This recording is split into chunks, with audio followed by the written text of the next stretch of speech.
గోదావరి నదీ పరివాహక ప్రాంతం మహారాష్ట్రలో దీని ప్రయాణం మొదలవుతుంది. అయితే అక్కడ సమ్మర్ కానీ, వర్షాకాలం కానీ, చలికాలం కానీ ఏ సీజన్ అయినా ఆ నదీ పరివాహక ప్రాంతాల్లో ఉన్నటువంటి గ్రామాలలో అక్కడ ఉన్నటువంటి జనాలు కొంతమంది మల విసర్జన చేస్తూ ఉంటారు ఈ గోదావరి నదిలో. అందులో ఈ సమ్మర్లో నది ఎండిపోయి ఉంటుంది కాబట్టి ఇంకా ఎక్కువగా జనాలు యూజ్ చేస్తుంటారు. మహారాష్ట్ర నుండి ఆ పరివాహక ప్రాంతాలు అది ప్రవహించే రాష్ట్రాల మీదుగా ఈ యొక్క మల విసర్జన జరుగుతూ ఉంటుంది. అయితే ఈ స్టార్టింగ్లో వర్షాలు పడ్డప్పుడు అదంతా కొట్టుకొని రావటం జరుగుతుంది. ఆ ఇసుక మీద ఉన్నటువంటి చెత్త ఈత మొత్తం కలిపి కొట్టుకొని వస్తుంటుంది.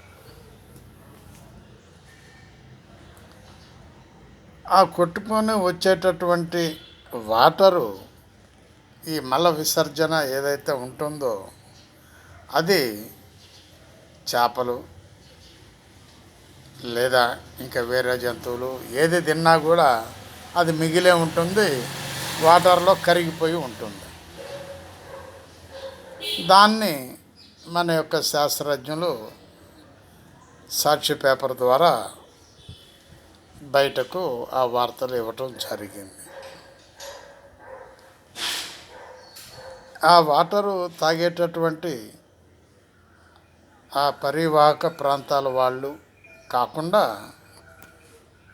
మన సిటీకి కూడా ఆ నీళ్ళు వస్తుంటాయి, హైదరాబాద్కు కూడా.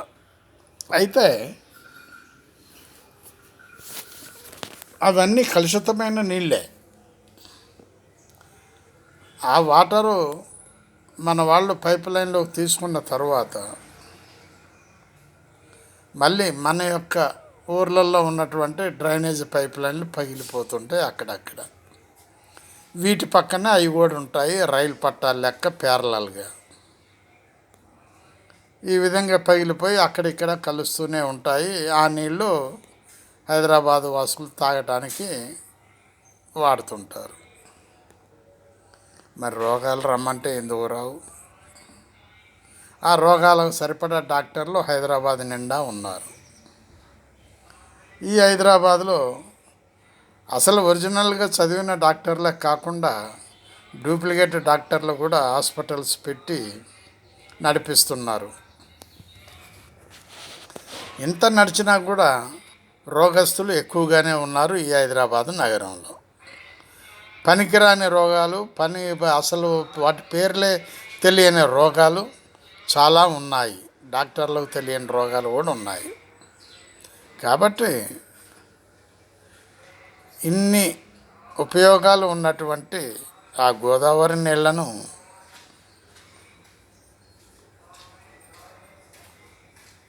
మాకు కావాలి, మాకు కావాలి అని అంటూ అప్లికేషన్లు వస్తుంటాయి. కారణం ఏంటంటే due to shortage of water. ఇవి తాగటానికి మంచి అని దూరంగా ఉన్నవాళ్ళు అనుకుంటారు. మల విసర్జన చేసేవాళ్ళు మన విసర్జన అయిపోయింది, దీని పని అయిపోయిందిలే, మన పని అయిపోయింది అని వాళ్ళు అక్కడ క్లీన్ చేసుకొని ఇంటికి పోతుంటారు. మల విసర్జన చేసేవాళ్ళు ఎవరంతరికి వాళ్ళే దులుపుకుంటున్నారు. సిటీలో ఉన్న అధికారులు కూడా నీళ్లు తాగడానికి ఇస్తున్నాంలే అని చెప్పి దులుపుకుంటున్నారు. అంతే, ఎవరిది వాళ్ళే దులుపుకుంటున్నారు. ఆ నీళ్ళు ఎంతవరకు మంచివి, ఎంతవరకు చెడ్డవి అనేటటువంటిది చెప్పరు.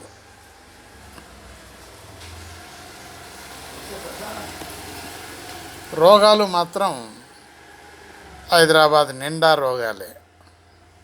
అసలు ఆ రోగాలను ఫైండ్ అవుట్ చేయలేకపోతున్నారు.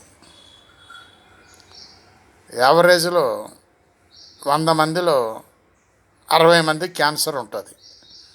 కారణం ఇక్కడ హైదరాబాద్లో ఉన్నటువంటి పదార్థాలు తిని.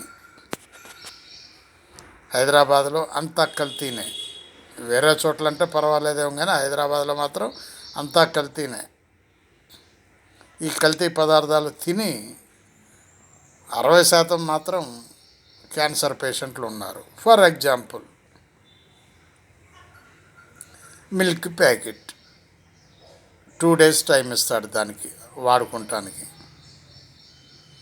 అది 2 days ఉన్నాయంటే వాడిన దాంట్లో క్యాన్సర్, అది తాగితే క్యాన్సర్.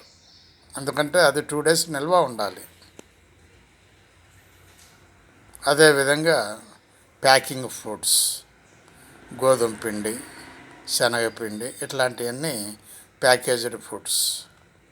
ఇవి స్టాక్ పురుగు పట్టకుండా ఉండాలంటే దాంట్లో కొన్ని వాడవలసి వస్తుంది. అవి తింటే క్యాన్సర్. ఈ విధంగా 60% పైనే ఈ క్యాన్సర్ పేషెంట్లు ఉన్నారు. అప్పటికప్పుడు తెలియకపోయినా ఫ్యూచర్లో తెలుస్తుంటుంది, వాడు దాంతో చేస్తాడు. ప్రస్తుతం హైదరాబాద్ పరిస్థితి అది. బిర్యానీలు, మురిగిపోయిన మాంసం తీసుకొచ్చి ఎసెన్స్ కలిపి ఇస్తుంటారు.